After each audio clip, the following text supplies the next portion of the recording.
Hello everyone, welcome to Workstatus. In this video, we are going to share information on the settings that is for the timer app screenshot timer. For that, you have to come up to the side menu, click settings and then under the timer apps, click screenshot timer. Now this timer settings control which the timer, the app, the team member can use. It captures the screenshot as per the time interval selected here. In Workstatus, we have 5 minutes, 10 minutes and 15 minutes. This is the interval duration under which a desktop app is going to capture the screenshots inside the user PC which is running. This can be selected, the global settings can be done from here. And if you are doing a setting, if you are selecting any of the minutes from here, it is going to reflect for all of the users inside the organization like we see here in the screen.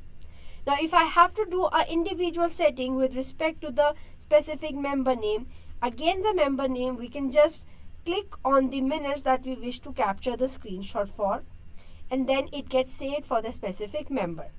The reflection of this setting is going to view in the activity under the screenshot section. This was all about the timer screenshot setting. Thank you.